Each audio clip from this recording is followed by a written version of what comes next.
This is experiment number 9, DC position control. This is the block diagram. So in the DC position control, we are controlling the input voltage to the armature winding. So this is the input, this is the forward gain, this is the GS is equal to Km upon S into motor time constant plus 1. So here we have two feedback. First is the unity feedback, second is the tacho feedback. So and here Ke, no, there is. So if we are applying only unity feedback, means this is disconnected. In that case, this Kd will be 0 and our transfer function will be this one.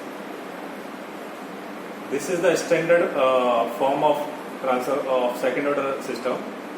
If you are applying the step input, then your output response will be this one. Here, zeta is the damping ratio, omega n is the undamped natural frequency, omega d is the damped natural frequency, and omega d is equal to omega n 1 minus damping ratio square. Phi is the tan inverse 1 minus damping ratio square upon damping ratio. Now, if you plot this equation, our response will be like this. If you are applying the step input, then final value will be 1. To reach the 100% value means 1. The time will be considered as a rise time. To reach the peak value, this is the peak time, and this is the steady state error. And time to reach the steady state condition, this is the cycling time. If you put the output is equal to 1, means at rise time condition, you will find or you will get the rise time is equal to pi minus phi upon omega d. If you take the first derivative of this equation and put equal to 0, then you will find the peak time value. The peak time is pi upon omega d. Now the overshoot is the peak value minus steady state value upon steady state value multiplied by 100. So this is the peak value from here to here. This is the final value. So this is the overshoot, this part. So here we are applying only the unity feedback. So in this case, and settling time is 3 upon damping ratio into omega n, and if tolerance is 5%, this one is 5%. If tolerance is 2%, then settling time will be nearly equal to 4 upon damping ratio into omega. So this part is disconnected, the first part of this experiment. If you change the forward gain here and compare this standard equation with respect to transfer function, you will find that the damping ratio is 1 upon 2 K into motor time constant into motor time constant. If you are increasing the K, then this part, the damping ratio will decrease. If damping ratio is decreased, in that case, your response will be like this. It means your rise time for previous case was this one, and now it is decreased. Your peak time is also decreasing, and your overshoot, this part, is increasing. So here, if you are increasing the forward gain, this one, in that case, damping ratio will decrease, rise time will decrease, peak time will decrease, and overshoot will decrease. So during the experiment, we will change the forward gain and we will observe the output response. Then we will calculate all these parameters and we will find this result.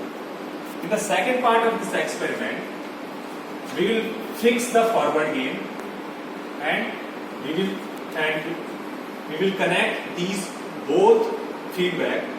In that case, our transfer function will be like this, and we will change or we will vary the feedback gain Kd.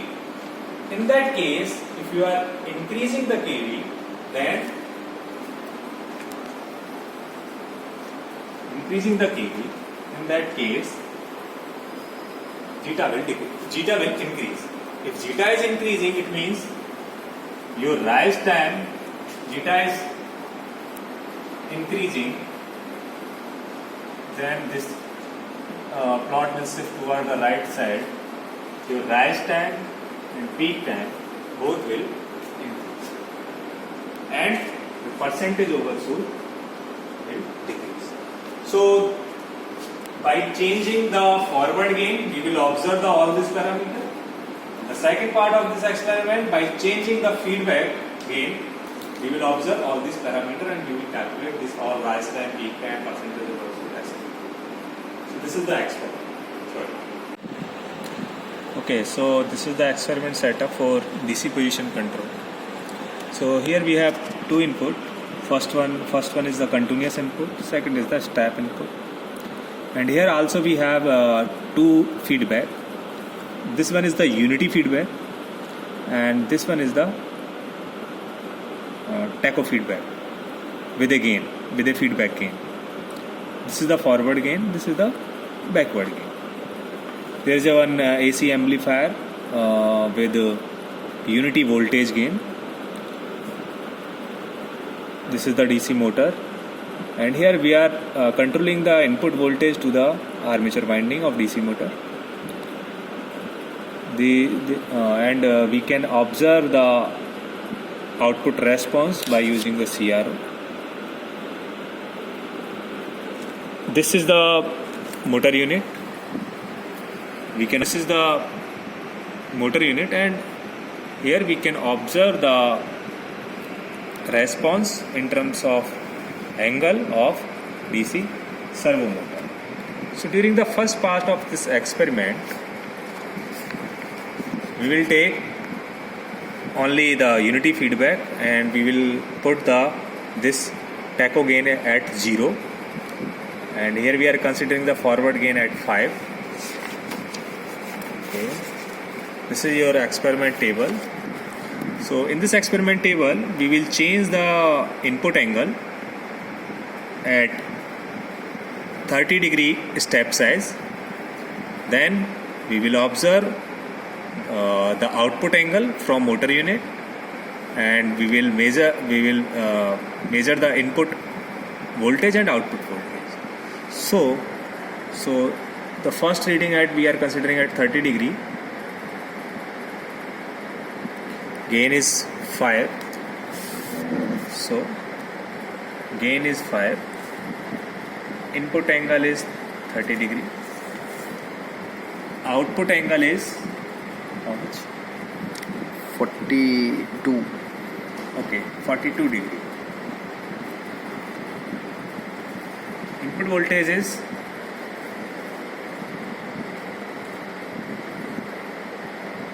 0.34 volt. So, and output voltage is 0.26. 0.26, right? Okay, now change the input angle. So now input angle is 60 degree. Output is, wait a minute, 65. 65. Output voltage is 0.57. Input is 0.63. After that, input angle 90 degree. Output angle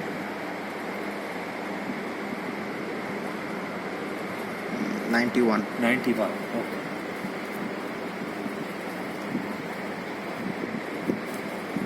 Input voltage 0.9. Output voltage 0.85. Okay. By taking these readings, next part is to calculate the variation in the input. So to calculate the variation in the input is present reading 30, suppose, minus first reading. So 30 minus 0 is equal to 30. So in our case, we are considering the first reading as a 30 degree. So for first reading there is no need to calculate this one. For second reading 60 minus 30. For third reading 90 minus first reading, so that is 60. Now variation in the output, so output is this one, 65 minus 42, 23 degree. For this reading 91 minus 42, so that is 49. Similarly for output also, voltage reading minus initial reading. So like this for different input angle. So we will observe the output angle and we will measure the input and output voltage.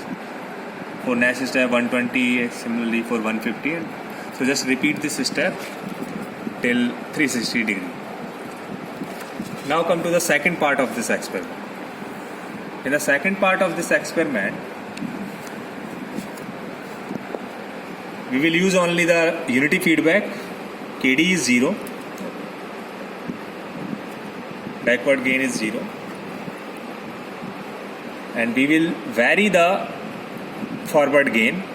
So for first reading, in this case, first reading for K is 5.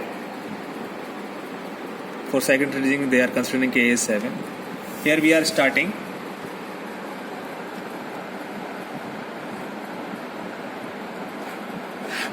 K is 5. Okay. K is 5. Minimize the continuous input at 0.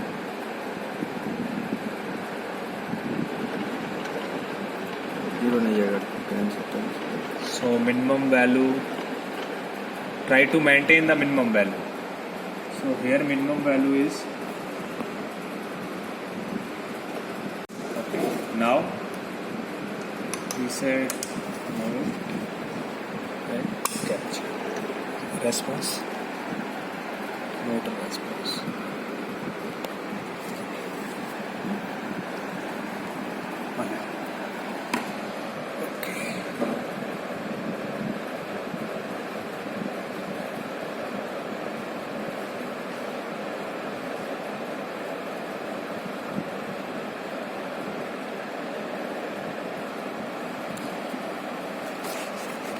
Now, so overshoot, rise time, peak time, damping ratio, steady state error, and natural undamped frequency. So okay, so here final value is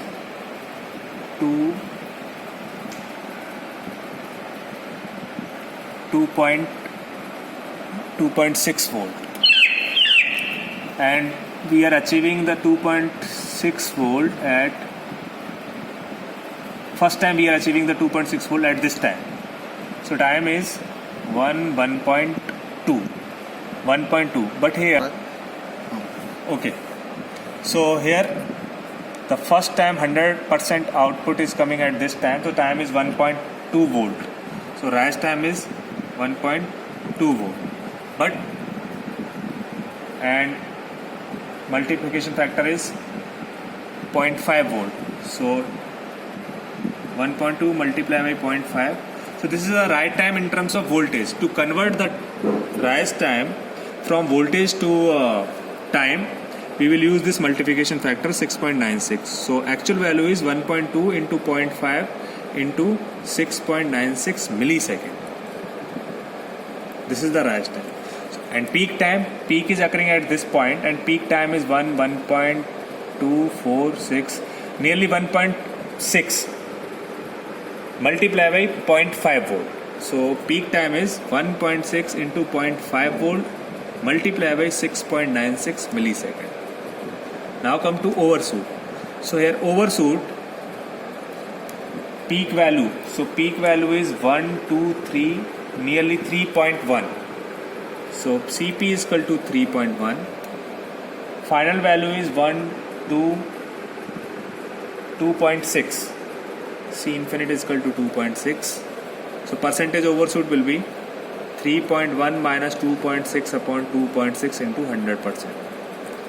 So by observing the output response, we can measure the percentage overshoot. After calculating the percentage overshoot, rise time and peak time, we can calculate the damping ratio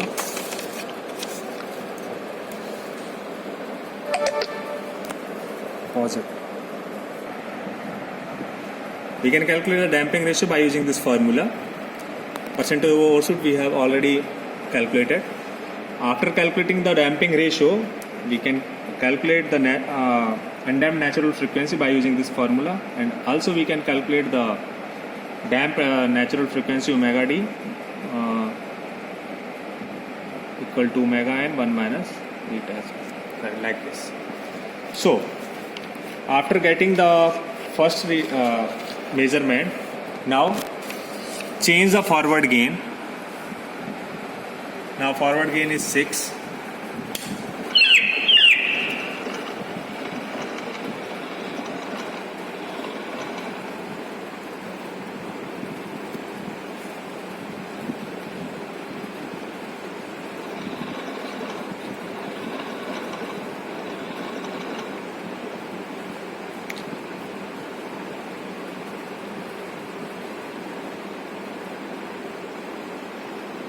Then by the continuous command,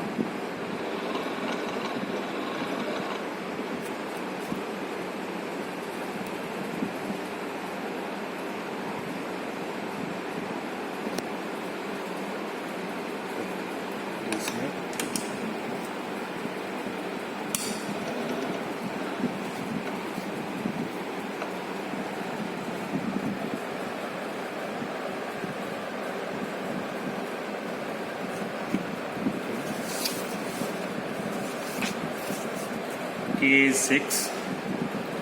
Rise time. So here rise time is this one, nearly 1.1. 1.1 into multiplication factor is 0.5 volt into, to convert this volt into the time, 6.96. So this is the rise time. Peak time, peak occurs at this point, and this is nearly 1.4. So peak time is 1.4 multiplied by similarly 0.5 into. Measure the rise time, peak time, percentage overshoot, then we will calculate the damping ratio and undamped natural frequency. Now in the third part of this experiment, we are using a fixed forward gain. Here K is 5, and we will vary the backward gain, tacho gain. So here for first reading, we are considering the tacho gain as 0.2. So KD is equal to 0.2. Now maintain the minimum command voltage.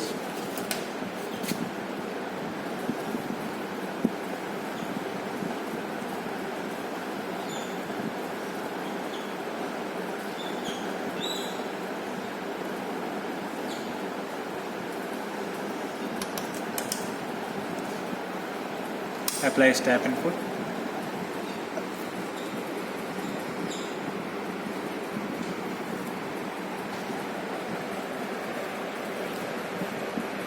Again calculate the rise time, peak time, percentage overshoot, then calculate the damping ratio by using the similar formula, and after calculating the damping ratio, calculate the undamped natural frequency. So same process, but here we are changing the feedback gain, and we are considering the forward gain as a constant.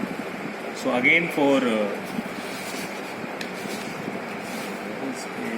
manual,